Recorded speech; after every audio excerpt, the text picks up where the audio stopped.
Good afternoon. This is the Black Blogger, celebrating Black History Month, continuing my work with the Equal Justice Initiative.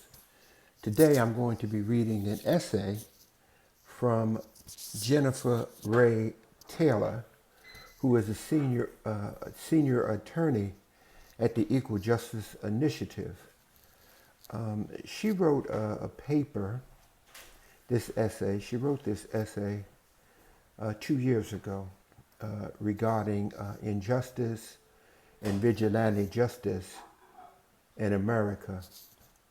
And I want to read this paper today. Jennifer Ray Taylor, A History of Tolerance for Violence has laid the groundwork for injustice today. We are living in an American era of mass incarceration. With just 5% of the world's population, this nation, America, holds 25% of the world's prisoners, and many more people impacted by its crime policies. More than 2.1 million Americans are incarcerated in jails and prisons, up from less than 200,000 in 1972, while over 4.6 million more are on probation or parole. These numbers are not faceless.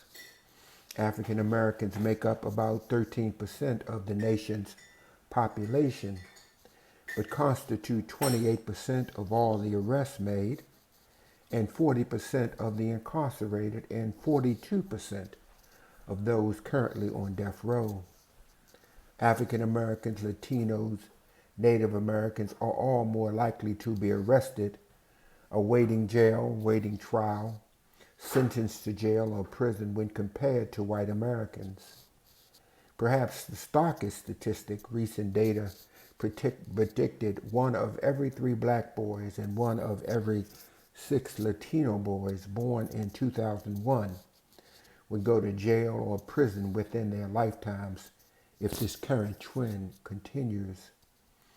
In some ways, these statistics outline a contemporary problem, but the challenges they describe are legacies of systems much older and deeper.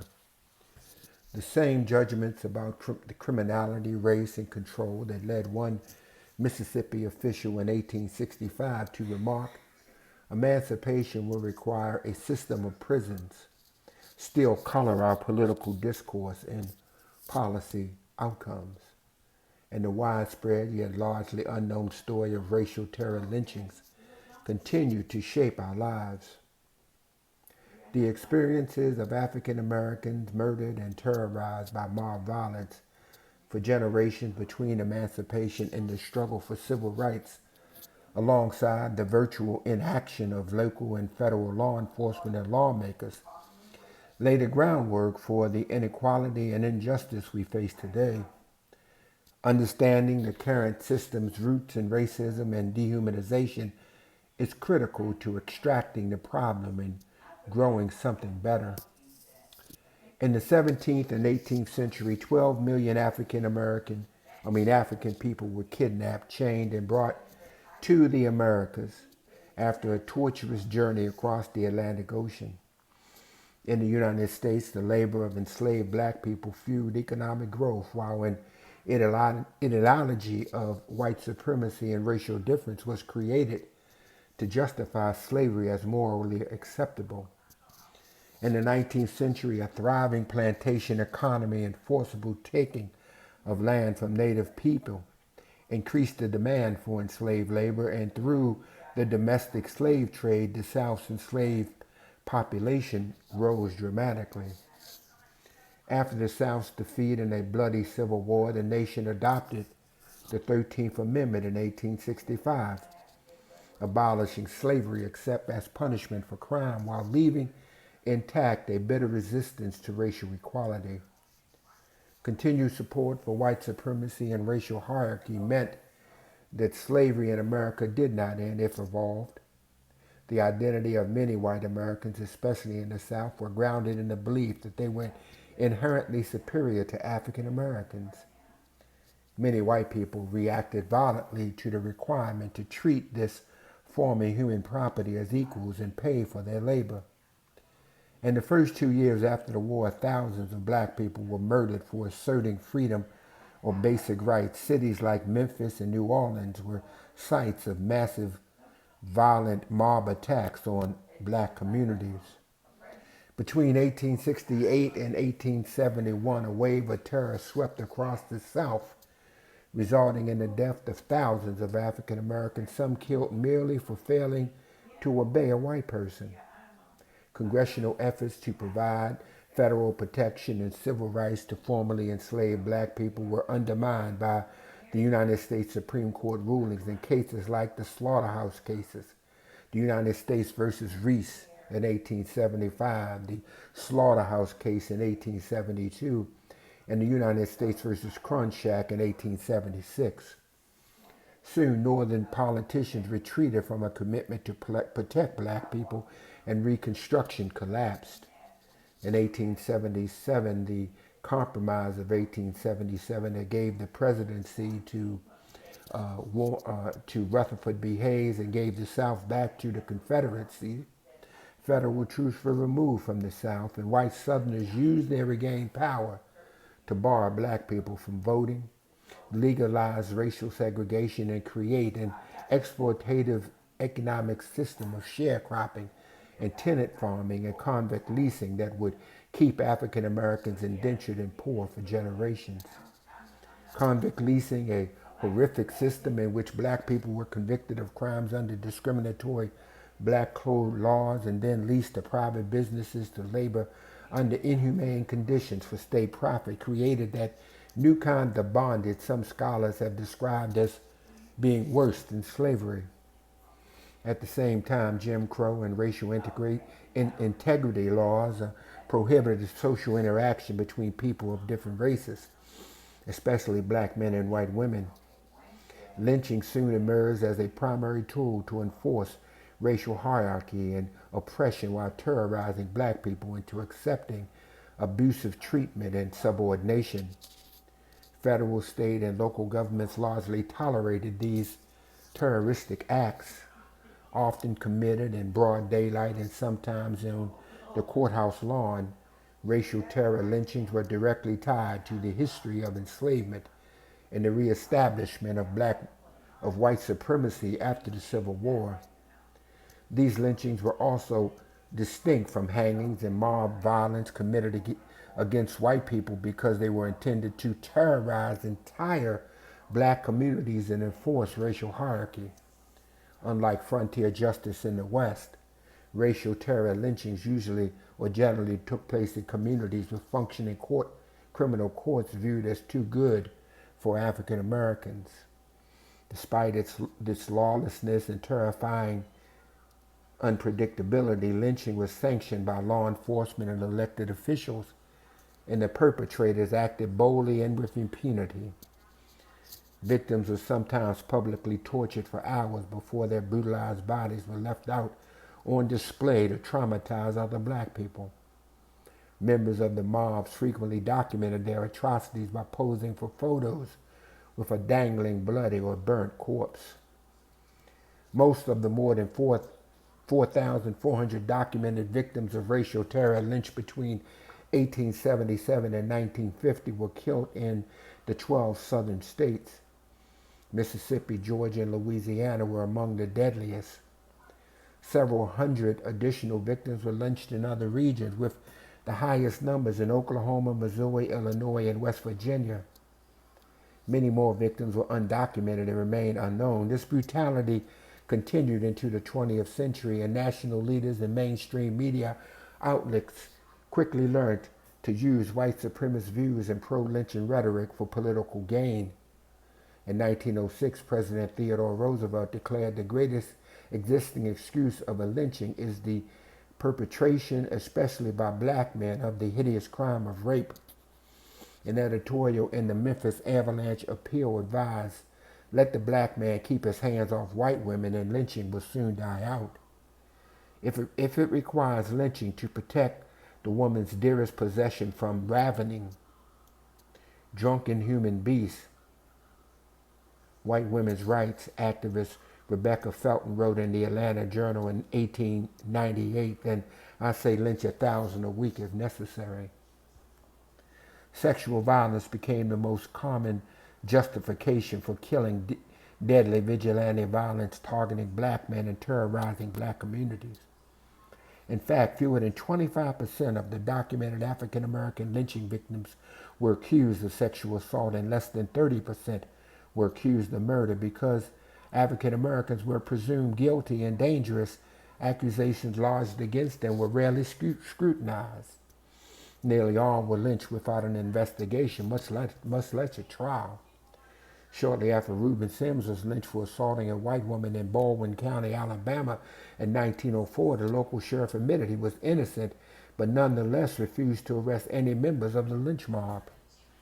When 17-year-old Henry Smith was accused of killing a white girl in Paris, Texas in 1893, he was quickly captured and condemned without trial or investigation. On February 1st, a mob of 10,000 people gathered from around the state and watched as Henry was paraded through town on a carnival float, forced onto a 10-foot-high platform at the county fairgrounds, brutally tortured for nearly an hour, and then burnt alive. Caucasian vengeance for African barbarity, declared a Fort Worth Daily Gazette headline above the article describing the fate of the animal form of rapist, murderer, savage, fiendish Negro, Henry Smith. In common, but much less publicized events, lynching victims were targeted not for allegations of crime, but for pursuing political or economic equality. Dozens of black sugar cane workers were lynched in Theodosic, Louisiana in 1887 for striking to protest low wages.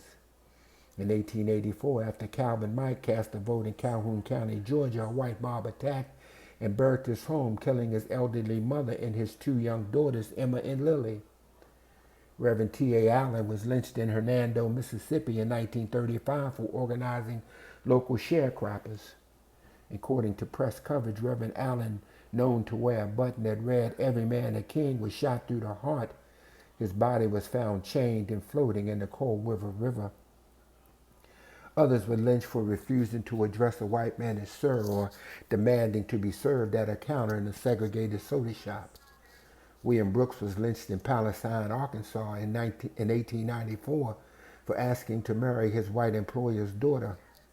In LaBelle, Florida in 1926, Henry Patterson was lynched for attempting to assault a white woman. Soon after his death, news spread that his offense had actually been for asking simply for a drink of water. Hundreds more black people were lynched on allegations of arson, robbery, non-sexual assault, and vagrancy. Reporting on the lynching of a black man in Millersburg, Ohio in 1892, an Indiana newspaper explained he lingered about people's doorsteps and annoyed them in various ways. There's supposed to be no Negroes in Holmes County. Nothing is known of the victim's history, not even his name. He was said to be the only Negro in the county. In 1930, a 65-year-old black woman named Laura Wood was hanged with a plow chain in Barber, North Carolina for allegedly stealing a ham. After an overcoat went missing from a hotel in Tifton, Georgia in 1900, police whipped two black men to death while interrogating them in the woods. Newspapers do not report their names. In a strictly maintained racial caste system, white lives and white property held heightened value, while the lives of black people held little or no value. Of course, this is after slavery. And after slavery went out, black people had no economic value anymore, and they were killed with impunity. Efforts to pass federal anti-lynching legislation repeatedly failed, largely due to concerted opposition by Southern elected officials. Due to this federal inaction and local indifference, only 1% of lynchings committed after 1900 led to a criminal conviction. Facing a constant threat of attack, nearly 6 million black Americans fled the South between 1910 and 1970 as traumatized refugees abandoning homes, families, and work in hopes of escaping racial terror. When parts of Georgia experienced a mass black exodus after a gruesome lynching in 1915 and 1916, the local planners attributed the movement from their places to the fact that the lynching parties had terrorized their Negroes. Lynching profoundly reshaped the American landscape and burdened already vulnerable communities with pain and disadvantage still with them today. Importantly, these lynchings were not isolated hate crimes committed by rogue vigilantes. They were targeted racial violence perpetrated to uphold an unjust social order. Lynchings were terrorism. This violence led thousands dead, significantly marginalized black people politically, financially, and socially, and inflicted deep trauma on the entire African American community. White people who witnessed, participated, and socialized their children in a culture that tolerated gruesome lynchings were also psychologically damaged. State officials' tolerance of lynching endured or created enduring national and institutional wounds that survived to oppose the goals of the civil rights movement and modern calls for equality. More lynchings occurred in communities where African Americans remained marginalized, disproportionately poor, overrepresented in prisons and jails, and underrepresented as decision makers in the criminal justice system. The racial terror epilogue to slavery grafted onto the racial hierarchy narrative a presumption of guilt and dangerousness, and an entrenched white power structure soon adopted rhetoric defending racialized vigilante violence as necessary to protect white property, white families, and the Southern way of life from black criminals. The persistent presumption of guilt and dangerousness assigned to African Americans has made minority communities particularly susceptible to the unfair administration of criminal justice.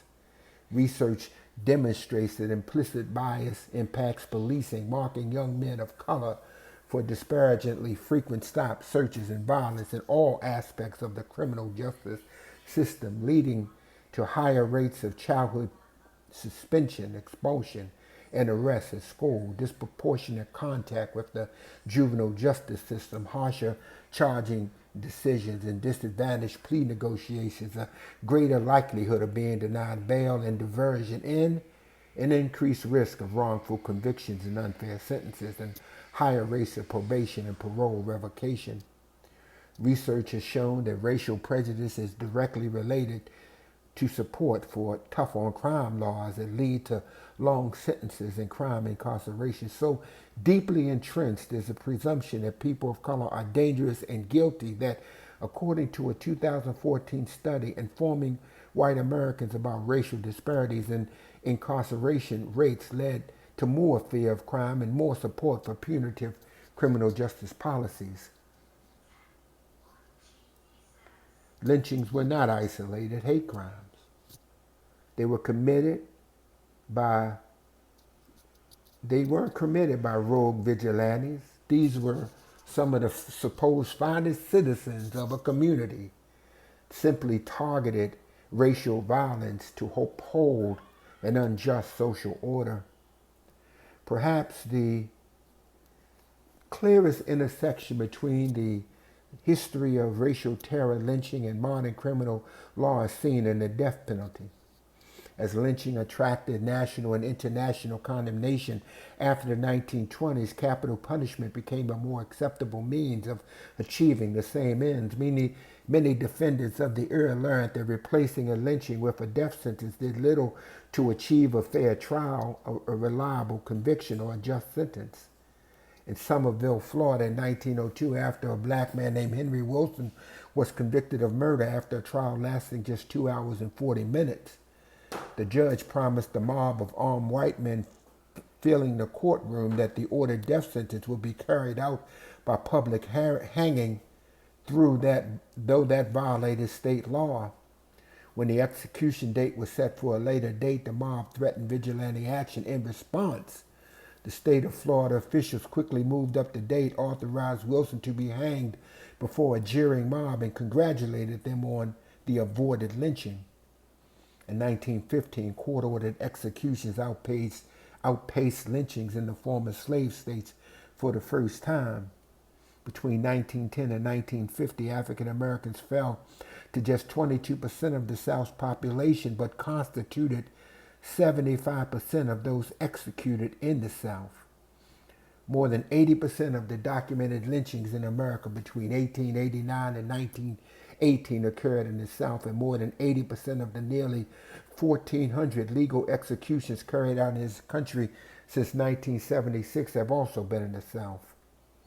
Modern death sentences are disproportionately meted out to African Americans accused of crimes against white victims. Efforts to combat racial bias and create federal protection against racial bias in the administration of the death penalty remains stalled by familiar appeals to the rhetoric of state rights, and regional data demonstrates that the modern death penalty in America mirrors racial violence of the past. The bold and unpunished death of black men, women, and children deemed dangerous, like Trayvon Martin in Florida, Philando Castile in Minnesota, Tamir Rice and Samuel DuBose in Ohio, Alton Sterling in Louisiana, Sandra Bland in Texas, Freddie Gray in Baltimore,